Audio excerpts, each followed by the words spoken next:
रणदीप सुरजेवाला जी,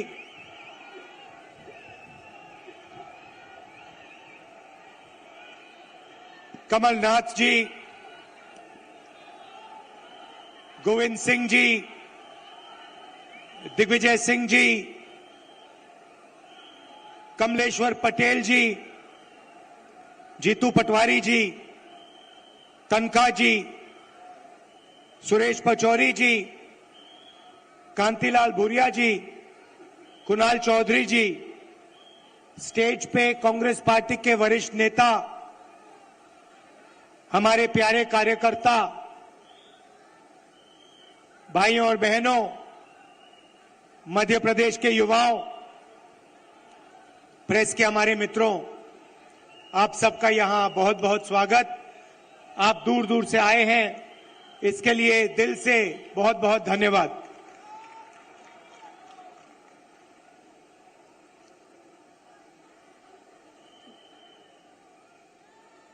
विचारधारा की लड़ाई है। एक तरफ कांग्रेस पार्टी, दूसरी तरफ आरएसएस और बीजेपी, एक तरफ गांधी जी, दूसरे तरफ गोडसे।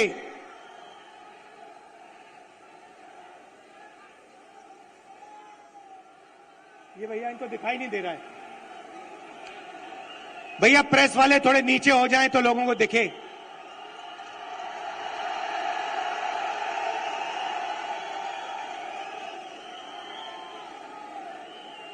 बात सही है, क्योंकि प्रेस वाले हमारी मीटिंग तो दिखाएंगे ही नहीं।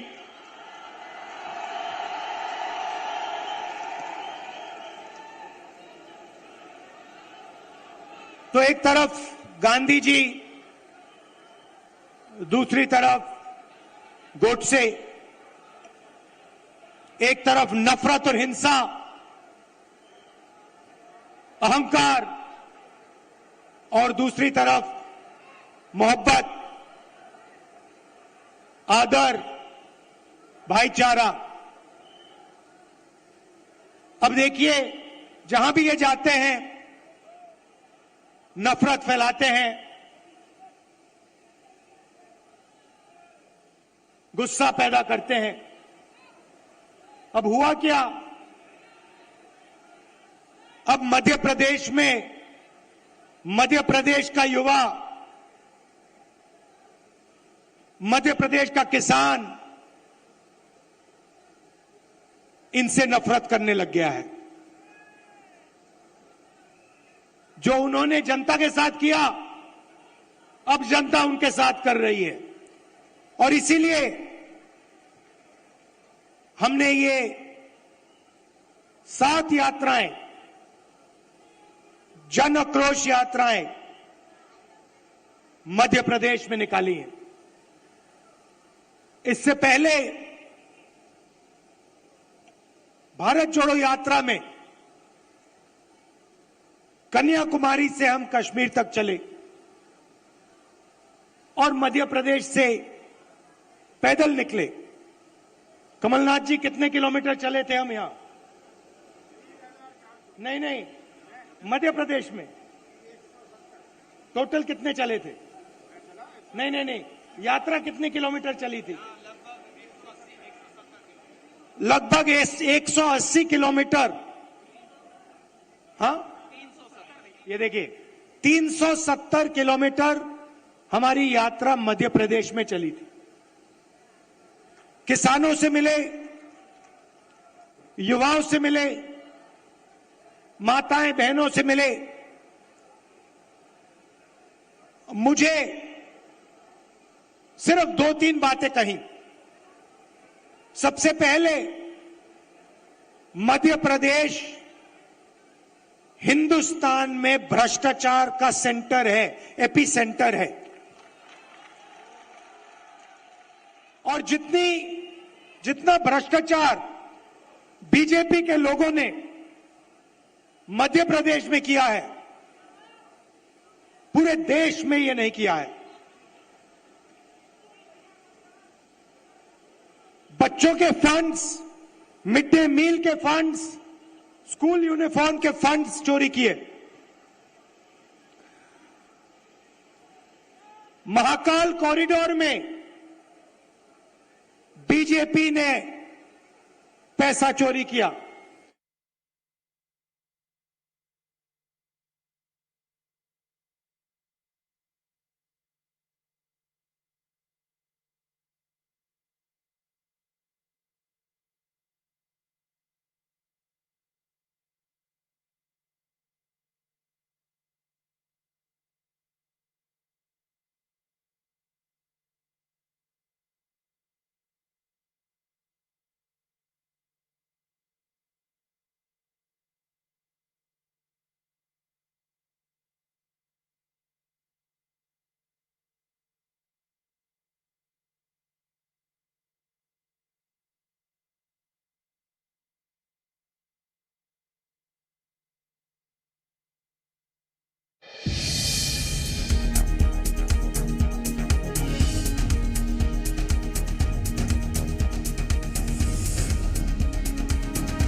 प्रस्तुतकर्ता डॉक्टर ऑर्थो आयुर्वेदिक ऑयल और कैप्सूल। अब दर्द भी घुटने टेकेगा। प्रायोजक रेबैंड पेंट्स, लगे कम चले ज्यादा, लंबी उम्र का है वादा।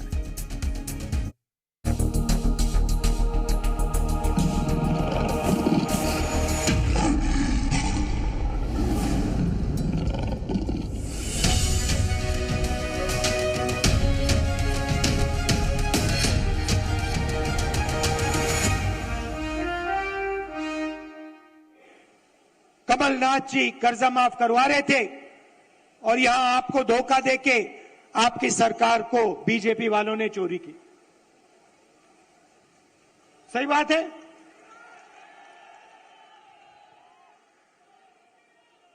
भाई और बहनों, 18,000 किसानों ने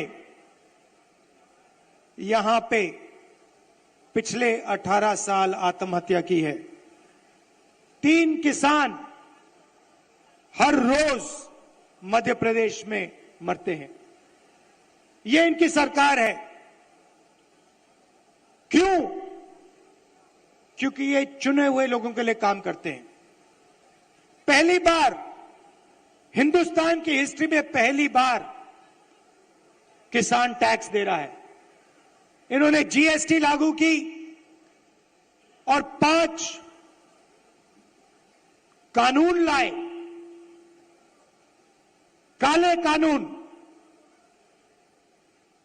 किसानों को दबाने के, खत्म करने के कानून। हिंदुस्तान के सारे किसान इनके खिलाफ खड़े हो गए। नरेंद्र मोदी जी कहते हैं किसानों के फायदे के लिए मैं ये कानून, काले कानून लाया हूं। अगर किसानों के फायदे के लिए कानून लाए तो किसान सड़क पे क्यों उतरे हैं?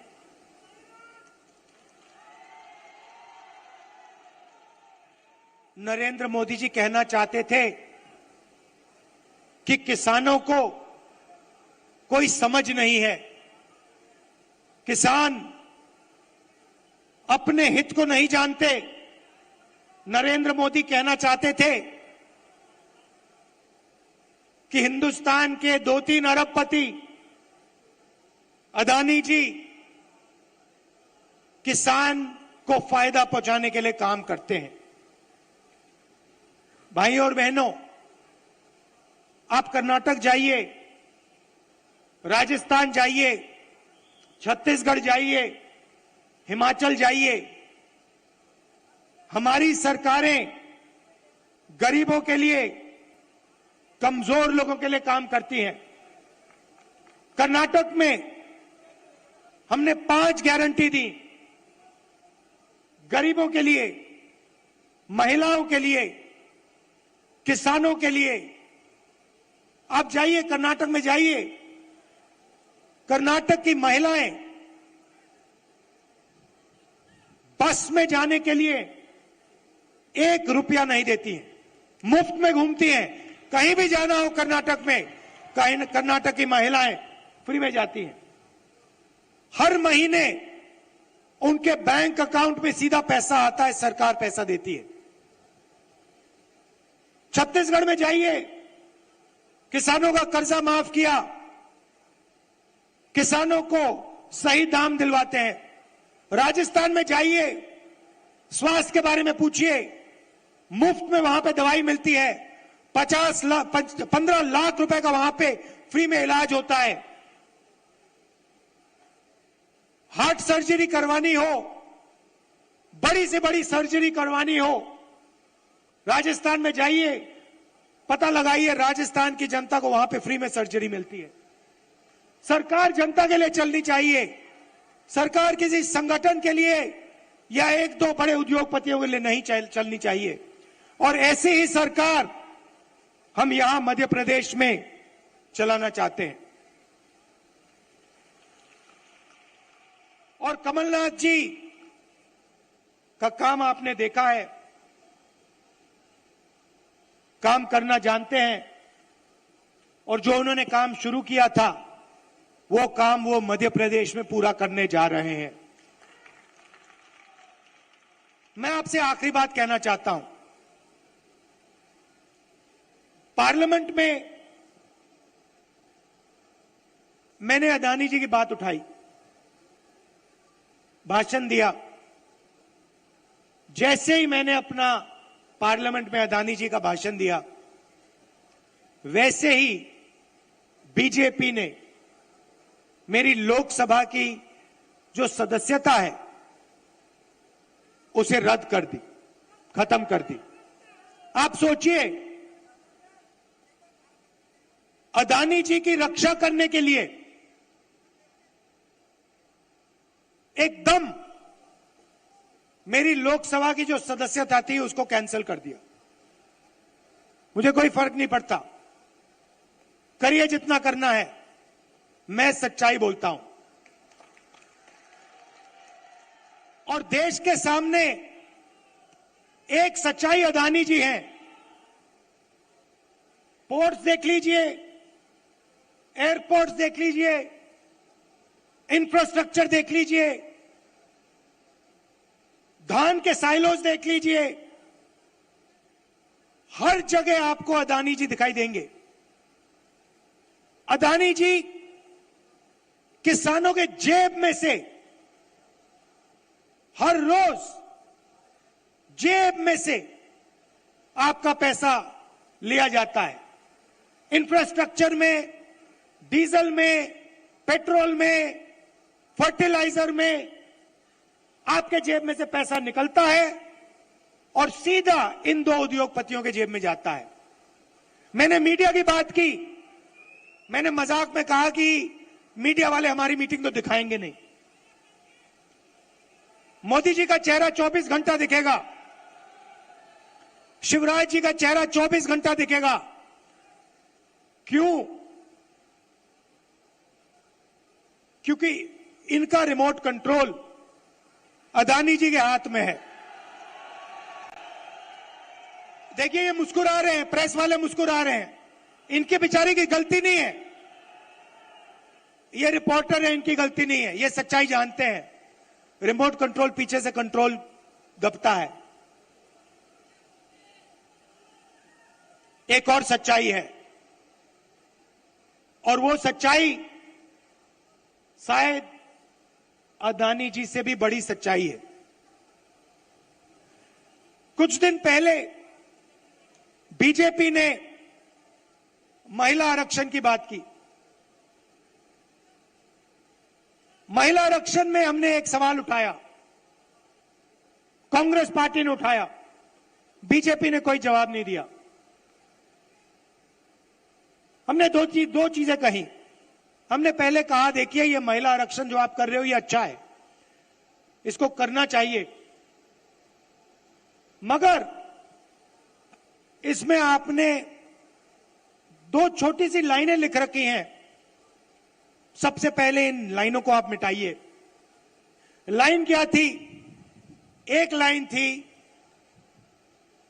कि महिला आरक्षण से पहले सर्वे करने की जरूरत है।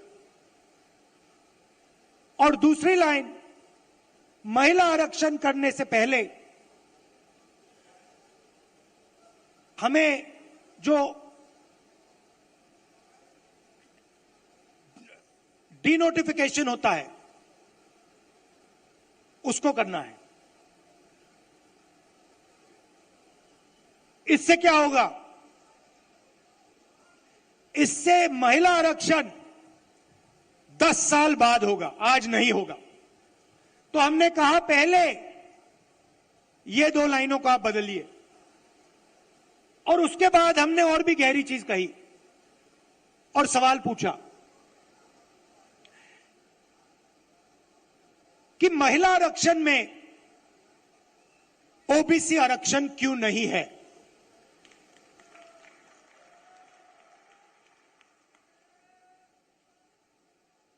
ओबीसी आरक्षण महिला आरक्षण में आपने क्यों नहीं दिया? नरेंद्र मोदी जी, आप कहते हैं कि आप ओबीसी के लिए काम करते हैं, आप ओबीसी के नेता हैं, तो आपने महिला आरक्षण के अंदर के बीच में ओबीसी आरक्षण क्यों नहीं किया? अब भाषण से पहले मैंने आंकड़े देखे और मैं हैरान हो गया। भाइयों और बहनों, नरेंद्र मोदी कहते हैं कि बीजेपी में ओबीसी के एमएलए और एमपी हैं। सबसे पहले कांग्रेस के तीन चीफ मिनिस्टर ओबीसी हैं, ये याद रखिए आप। हमारी 4 सरकारें हैं, 3 हमारे ओबीसी चीफ मिनिस्टर हैं। दूसरी बात, आप पार्लियामेंट में, विधानसभा में चले जाइए और बीजेपी के किसी भी एमएलए से पूछ लीजिए, एमपी से पूछ लीजिए, आपसे कुछ पूछा जाता है क्या? जब कानून बनाए जाते हैं आपसे कुछ पूछा जाता है? आपको कहेंगे भैया हमारे से कुछ कोई नहीं पूछता। कानून आरएसएस वाले लोग बनाते हैं, कानून अफसर बनाते हैं, कानून बीजेपी के एमएलए और एमपी नहीं बनाते। सच्चाई भाइयों और बहनों एक और है। सच्चाई यह है कि हिंदुस्तान को 90 अफसर चलाते हैं। कैबिनेट सेक्रेटरी और secretary of government of India Hindustan की सरकार को चलाते हैं। 90 लोग ये कानून बनाते हैं, ये निर्णय लेते हैं पैसा किधर जाएगा, कितना पैसा कहां जाता है। अब मैं आपसे सवाल पूछना चाहता हूं, बीजेपी के 10 साल से सरकार है, 90 अफसर सेक्रेटरी हिंदुस्तान को चलाते हैं। मैं हिंदुस्तान के सब ओबीसी से पूछना चाहता हूं, नरेंद्र मोदी जी कहते हैं आपकी भागीदारी है हिंदुस्तान की सरकार में, मध्य प्रदेश की सरकार में। आप मुझे बता दो, इन 90 अफसरों में से ओबीसी कितने हैं? ओबीसी की आबादी कितनी है पहले ये बताओ। कितनी आबादी है ओबीसी की हिंदुस्तान में? देखो, कोई जवाब नहीं दे सकता, कोई जवाब नहीं दे सकता। क्यों? क्योंकि कास्ट सेंसस नहीं हुआ है। भाइयों और बहनों, लगभग ओबीसी भाइयों की बहनों की 50% आबादी है हिंदुस्तान में। बात समझिए, आबादी 50% है और 90 में से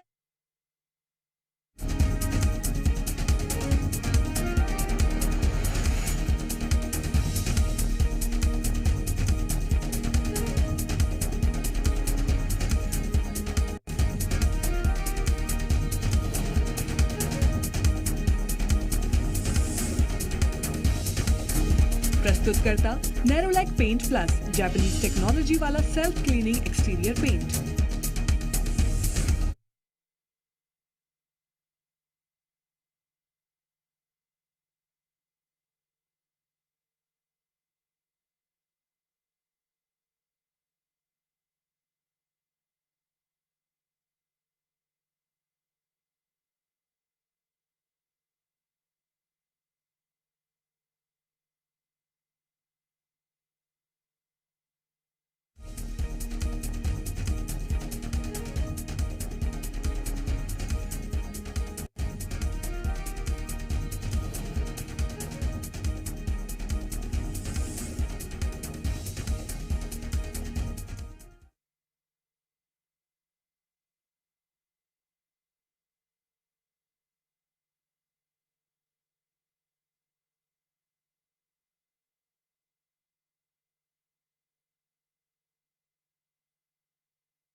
क्यों ये आपको नहीं बताना चाहते हैं?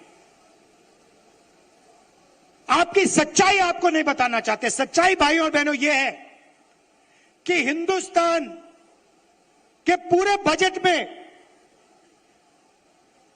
5% की भागीदारी ओबीसी के अफसरों के हाथ में है। ओबीसी अफसर 3 हैं 90 में से, और 5% बजट को कंट्रोल करते हैं। यह है नरेंद्र मोदी जी का काम। नरेंद्र मोदी जी ओबीसी की सरकार नहीं चलाते हैं। नरेंद्र मोदी जी का काम, जो आरएसएस ने उनको दिया है, आपका ध्यान इधर उधर करने का है, नफरत फैलाने का है, हिंसा फैलाने का है। अगर सचमुच में नरेंद्र मोदी जी ओबीसी के लिए काम करते थे तो 90 में से 3 अफसर ओबीसी के कैसे हैं? 3-4 साल पहले एक भी अफसर नहीं था ओबीसी का। हिंदुस्तान को तो ये चलाते हैं। शिक्षा में कितना पैसा जाएगा, स्वास्थ्य में कितना पैसा जाएगा, नरेगा कैसे बनेगा, भोजन का अधिकार कैसे डिजाइन होगा, ये तो इन अफसर निर्णय लेते हैं। भाई और बहनों, ओबीसी की सरकार नहीं है। और देखिए, जैसे ही मैं ये बात कहता हूं, आप नोट करना, आज मैंने यहां खुले में यह बात बोली है, ये सारे के सारे टीवी कैमरा बंद हो जाएंगे।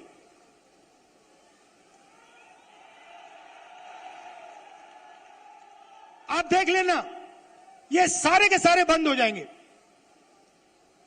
क्योंकि जो सच्चाई है देश की, कि ये जो सारी की सारी लूट हो रही है, ये व्यापम स्कैम जो है, ये सारा का पैसा, ये आपका शिक्षा का पैसा, स्वास्थ्य का पैसा जो चोरी हो रहा है, ये ओबीसी की जेब में से पैसा चोरी हो रहा है।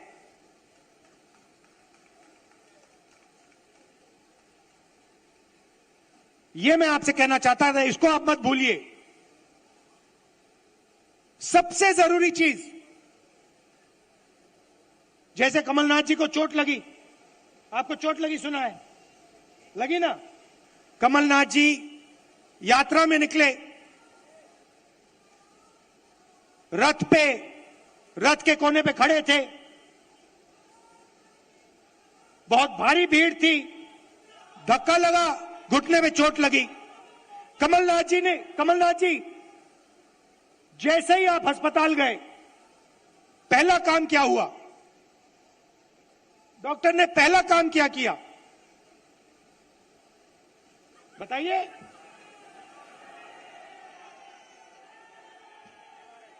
पहला काम डॉक्टर ने एक्सरे लिया, एमआरआई लिया। उसके बाद डॉक्टर ने कहा, हां, घुटने में यह प्रॉब्लम है। अब मैं यही बात कह रहा हूं,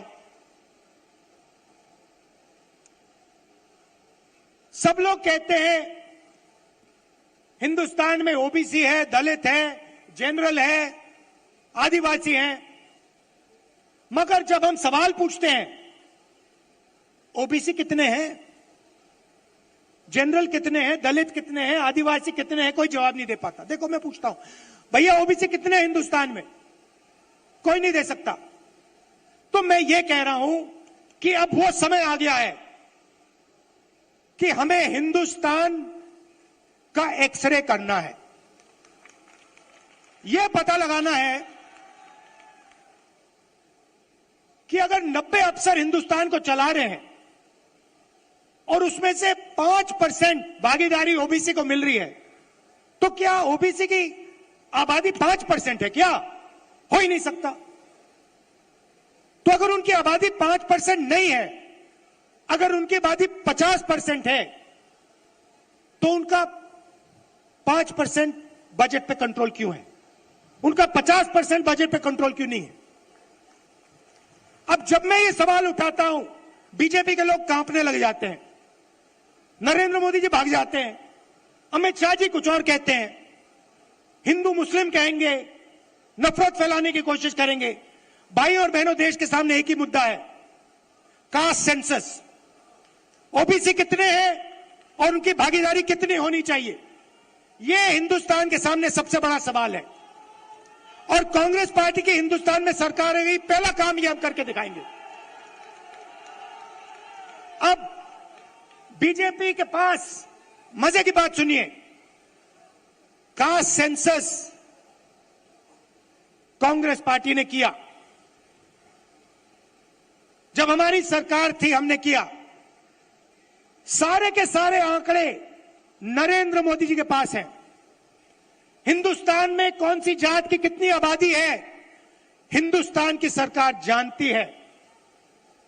हिंदुस्तान में ओबीसी कितने हैं, हिंदुस्तान की सरकार जानती है। नरेंद्र मोदी हिंदुस्तान के ओबीसी को यह बताना नहीं चाहते हैं कि आप कितने हो, क्योंकि वो आपको भागीदारी नहीं देना चाहते हैं, वो आपको सच्ची शक्ति नहीं देना चाहते हैं। वो आपके लोगों को विधानसभा में बैठा देते हैं, मगर फिर उनको बिल्कुल चुप करा देते हैं।